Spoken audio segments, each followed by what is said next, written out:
Yeah, thank you. So they were in form of slabs. Yeah, this is the stuff. So they had compressed them with machines to slabs, and they had also put their labels. So when they get out, they crash them? Yes, they crash them. So like this now. So this is the real slab. It is in slab form, compressed. The packaging was for convenience of transportation for them.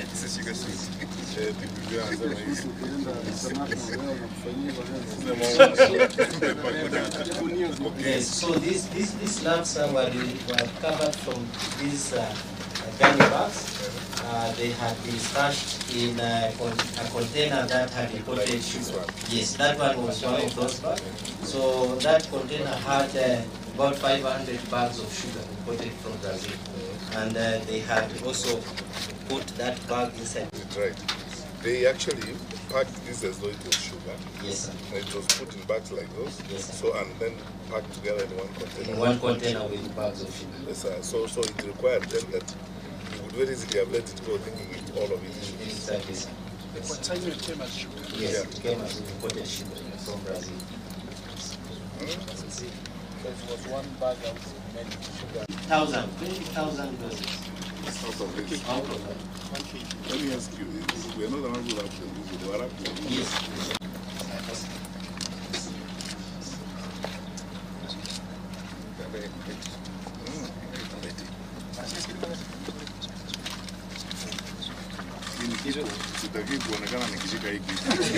People might not trust me again. It shouldn't look like I love it.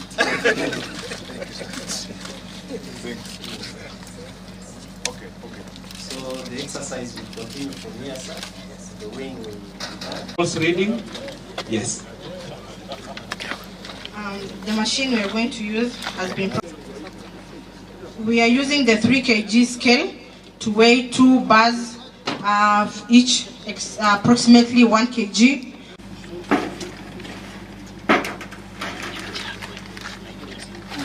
One A1 and 1A2 both weigh 228.61 grams.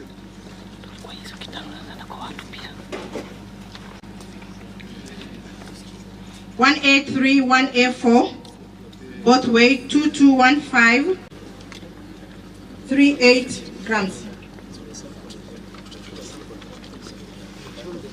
1A5, 1A6, 2206.67.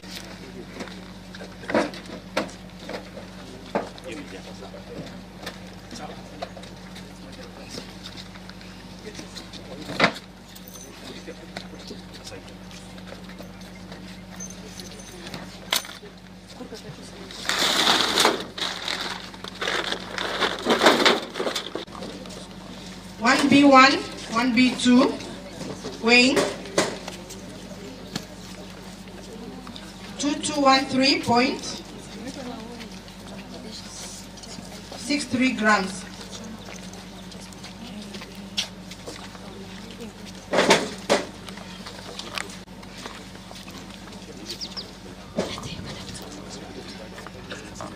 One B5, one B6, weighing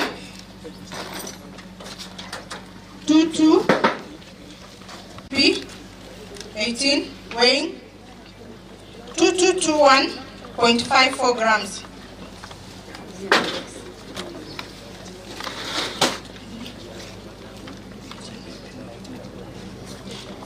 One B19, one B20, weighing 2209.16 grams.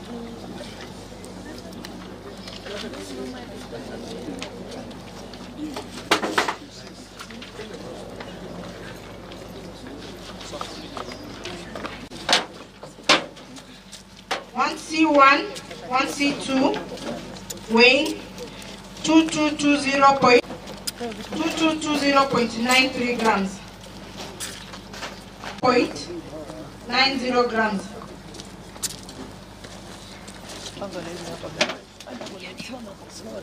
1C5, 1C6.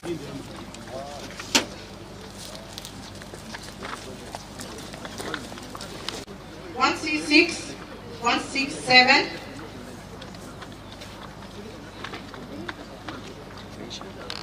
Weight 2229.33 grams.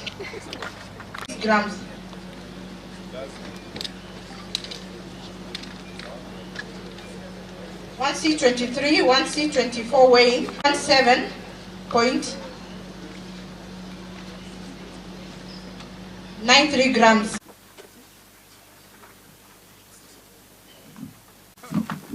We will now move to the next phase, to the incinerator. Please,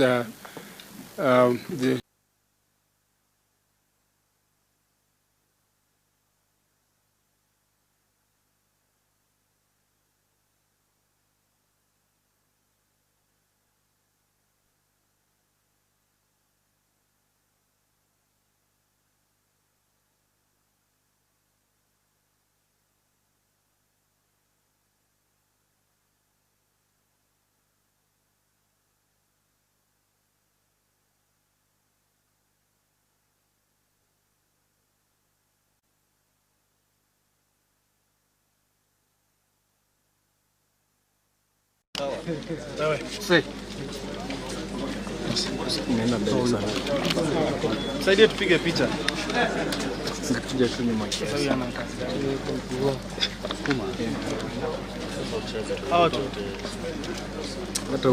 tupige picha.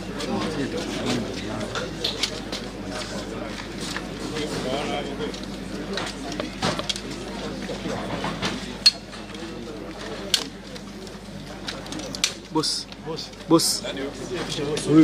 Huyu. Hello. Asonge kando.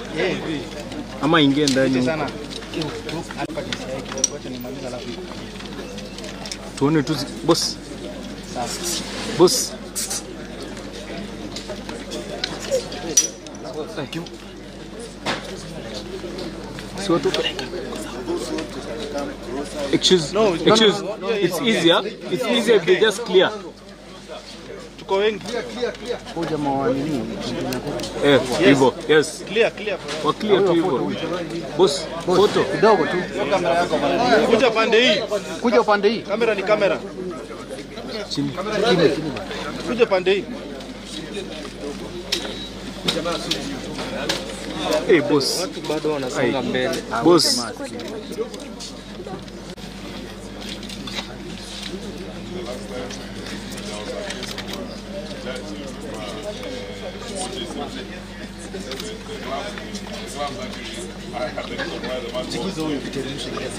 Wewe.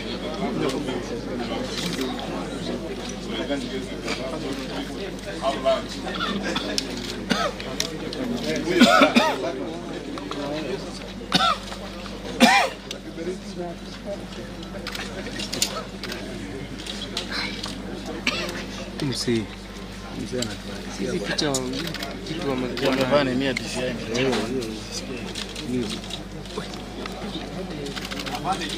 Boss, kama kidogo.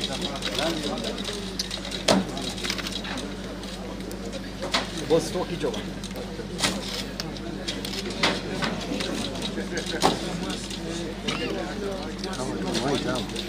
Boss kidogo tu bwana.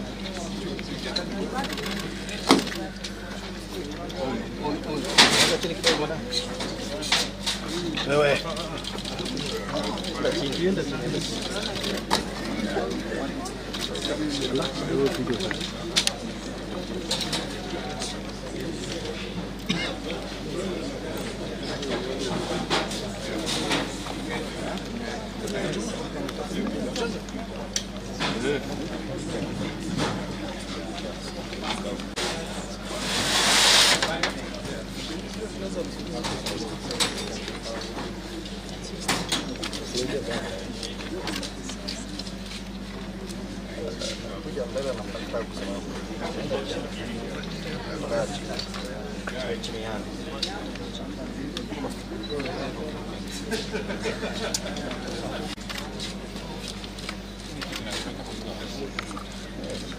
Pata picha mpaka mpatoka.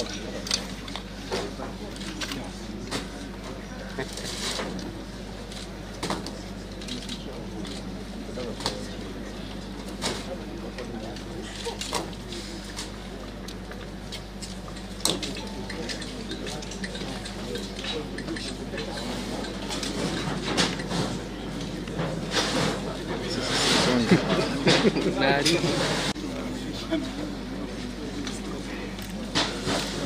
Sahi. Ni kitu ifungu ikiweka ndani na poteza oxygen. Choma pesa kwa. Mtafili hai sahi.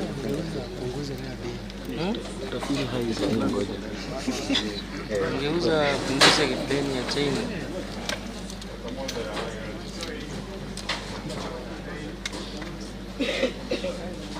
Nataka waweke zote.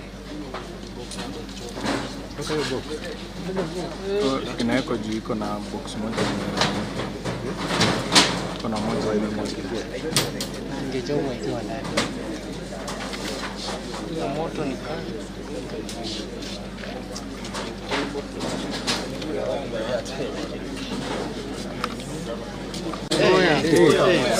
Boss. Madam, kidogo. Zeni poa. Na moto full time. Na moto full time. Taingia paka mbele na.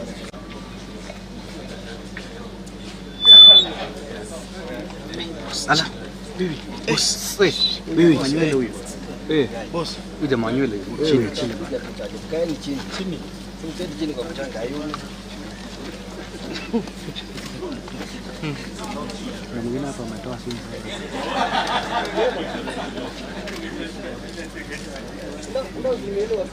Ngaruya. Nimeingia. Kuna ingia.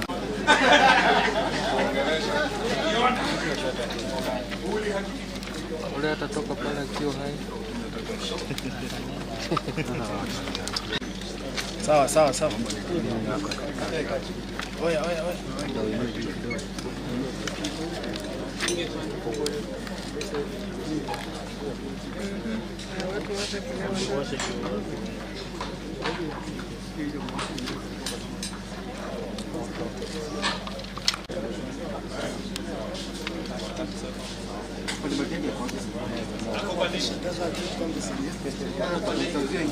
Ngoja. Tazama makelele sasa. Ni mzee mzima.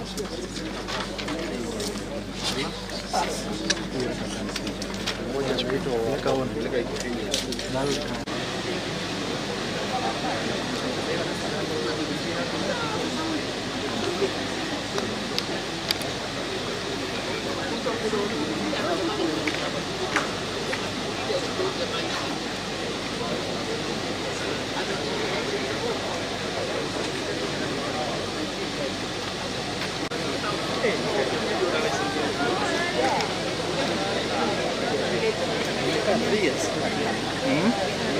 Nini?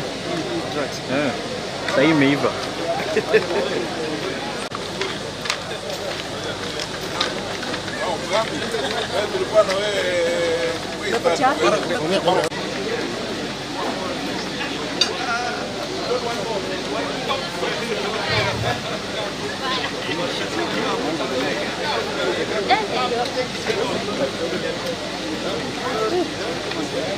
Kamoshi kameanza kunuka juu. Tunalewa bila.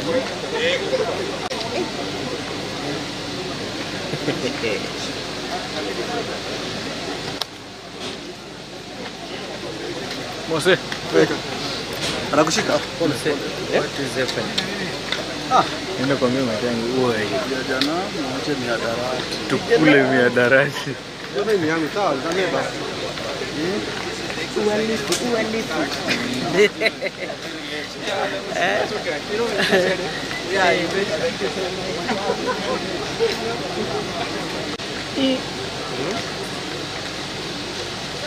Gari inaacha kunuka. I think hiyo ilikuwa tu hiyo jitihada sana.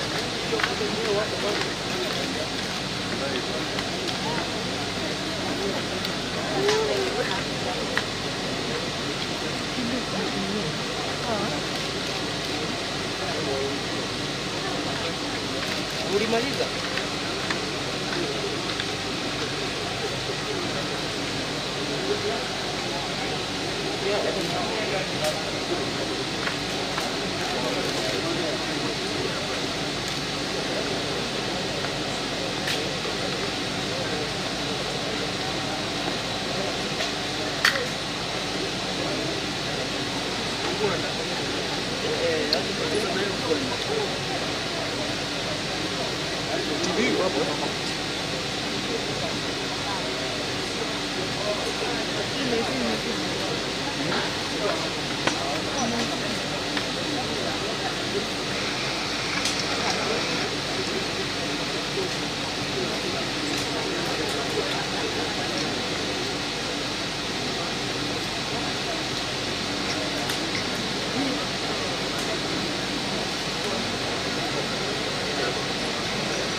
Who we promise them to grow in a society that is committed to their parity. Ladies and gentlemen, this particular exercise confirms the commitment of the government, witnessed by the Minister of Interior, who I want to take this opportunity to sincerely thank him for his commitment, and his presence here today confirms exactly that.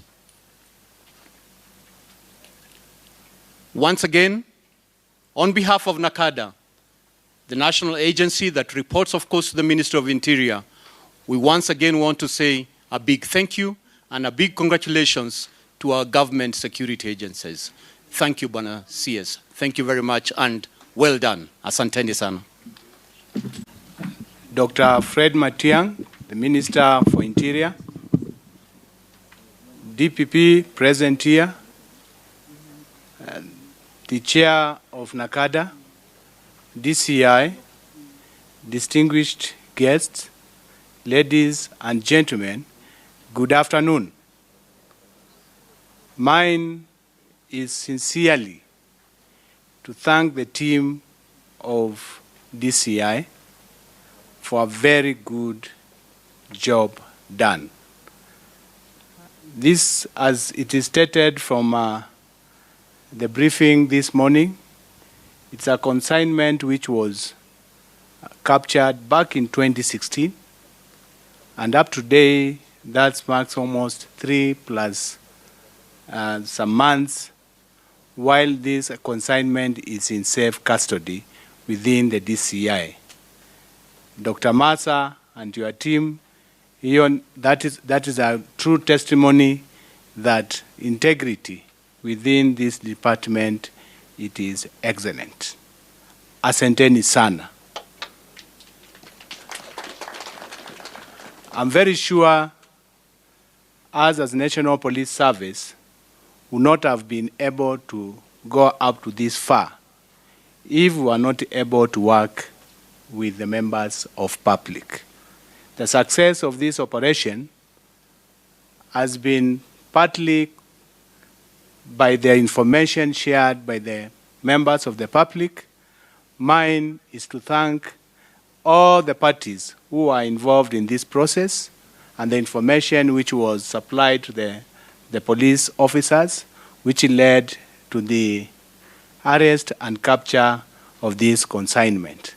And again, continue appealing to the members of public that the National Police Service will only succeed to these complicated crimes if we partner with the members of public. Shukran sana, and I continue urge the members of public to continue supporting the police so that we can provide the best services in terms of ensuring your safety and security. With those few remarks, I will take this opportunity to invite DPP also to make his remarks and then invite the chief guest, CS. Karibu DPP. CS, the Inspector General of Police, the DCI, and distinguished guests here today, good afternoon. Honorable CS, I'm humbled to be here today to see the completion of this process, which had begun in 2016. And I had actually followed through before I even became the DPP. Now that I'm the DPP and I've come to witness the destruction of exhibits that were involved in a criminal process. Honorable CS, a lot has been said about our ability as both as investigators and prosecutors in bringing cases that do not have evidence, or in processing cases that are weak. But I think this is evidence enough to show that we have the evidence, it was overwhelming, we had the exhibits, and that those who doubt the police, if it was in any other jurisdiction, these drugs would have disappeared. And today, we would not have been here to witness this ceremony and to ask you to come and grace the occasion. And I'm saying this because there have been a lot of accusations against the police and the prosecutors, and even the judiciary. But Honorable CS, I think you've seen that interagency cooperation and international cooperation, because we worked with the DEA from the US, we worked with the National Crime Agency from the UK, and that cooperation resulted in these drugs being intercepted. Even though they came all the way from Brazil, they were initially actually destined for Spain. They did not manage to detect it in Spain. Whoever wanted the drugs did not manage to access them in Spain. They were then transferred from Spain to Oman. They were not detected there. But when this came to Kenya, our very able officers were able to detect and intercept it successfully. And this speaks volumes, Honorable CS. And the public needs to acknowledge that even though we have our weaknesses as a country, we also have our strengths that must be recognized, even within the police and the security organs. Honorable CS, these drugs remained in the custody of the DCI, as is envisaged in law. And I don't want to look like I'm politicizing issues, but we did take action against the magistrate in Mombasa, simply because he refused to have these drugs to remain in the custody of the DCI, who has the capability and means of ensuring that they are well secured. Drugs, explosive, arms, these are things that the judiciary cannot keep in custody and must be kept by the DCI, who has strong rooms and security to secure them. And we are happy that the Honorable Judge observed this. And this is how we should be working together. And when that is pointed out, it should not, when a mistake is pointed out, it should not look like we are witch hunting. But we are trying to put systems in place and integrity in the process. And that is what we need to ensure that we have. And this is part of a system that has integrity and that churns the right results that we want. So with those few words, Honorable CS, I want to take this opportunity to welcome you Honorable Justice Luka Kimaru, the Inspector General of the National Police Service, the Honorable DPP, DCI, my colleagues from the Ministry of Interior, led by the Secretary of Internal Security, Mr. Kangi, and all of you senior police officers who are here present. I will follow in the footsteps of my colleagues who spoke before me and be very brief. First of all, if there was anyone out there who doubted our resolve as government to fight trade in illicit drugs in the country, today is part of your answer. But you're going to get more answers soon when you see some of the things we have lined up that we want to do.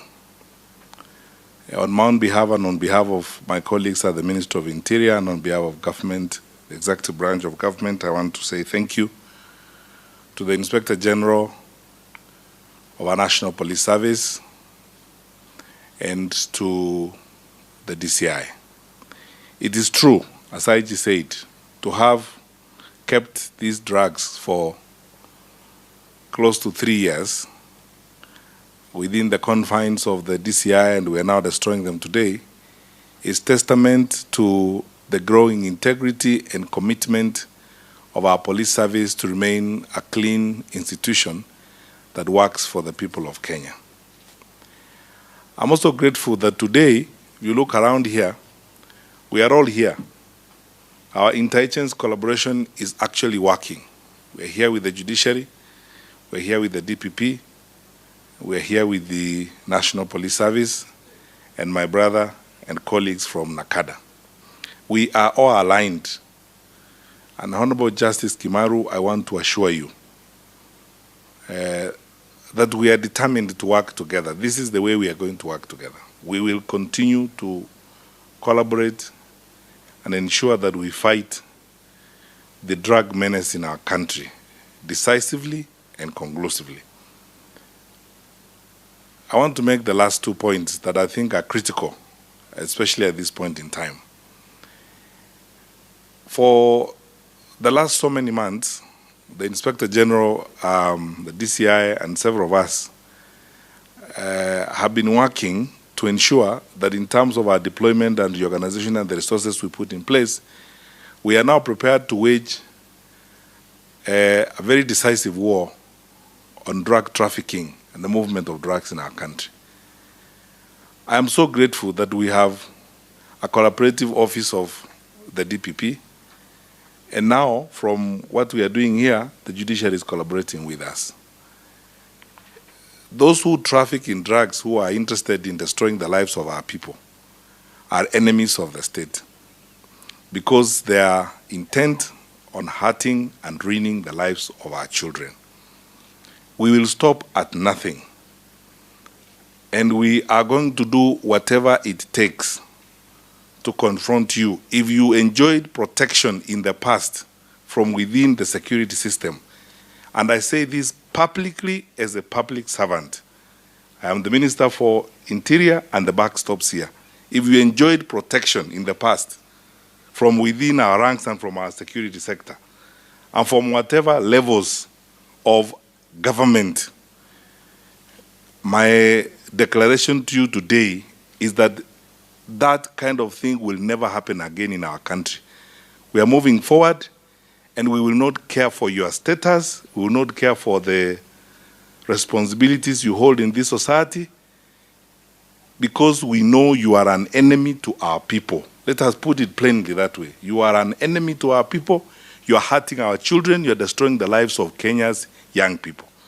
You need to go to Mombasa and see what this nonsense has done to our children.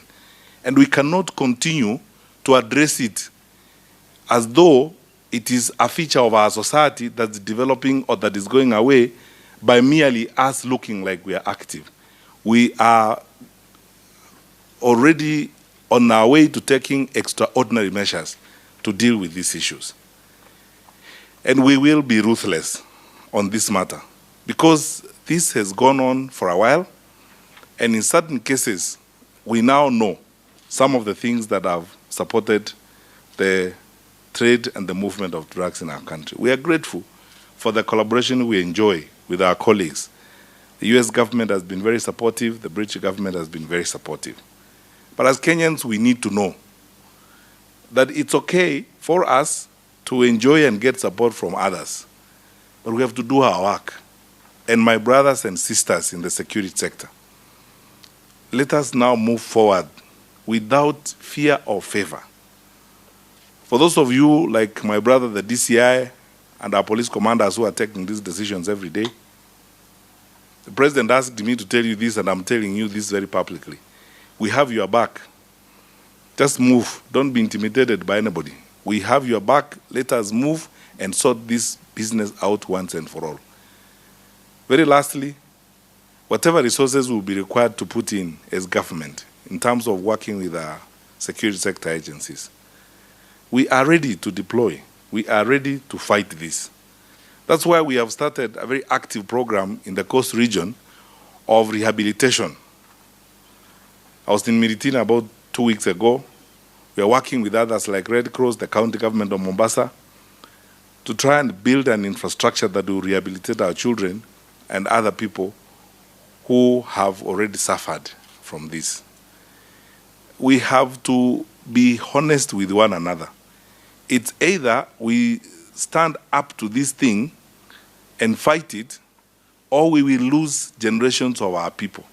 Our country is not going to develop when we live with this kind of madness around and we treat the people who engage in it as though they are ordinary people. These are not ordinary people. They are enemies to our country. And that is how we should deal with them. They are not just ordinary criminals. They are destructive enemies. And we will deal with them that way. So, tuko tayari. I am very grateful for the intelligence collaboration. And Judge, on our part, we are absolutely ready. And we will stop at nothing to move forward to ensure that we protect our population.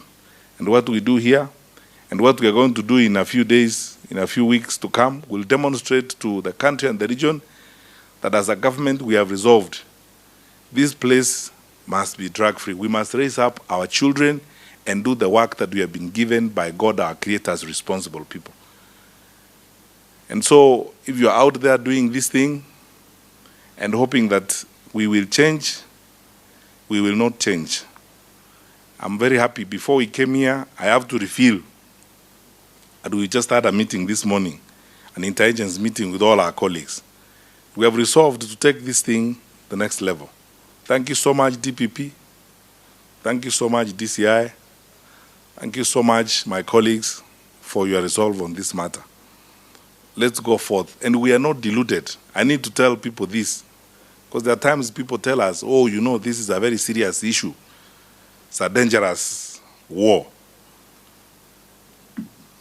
I am not deluded. I'm not deceived. I don't know that it is. We know it is. That's why we are going to put the resources we need to put forward. And that is why it needs courage and resolve, both of which we have. So, hatuogopi, tuko tayari kabisa. And if you want to test the resolve, try it.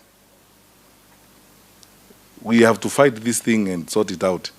As a country that has been blessed and endowed the way we have been, we shouldn't be spending our time on this, looking at what we are seeing now in parts of our country where our children, the lives of some of our children has been destroyed by this kind of madness.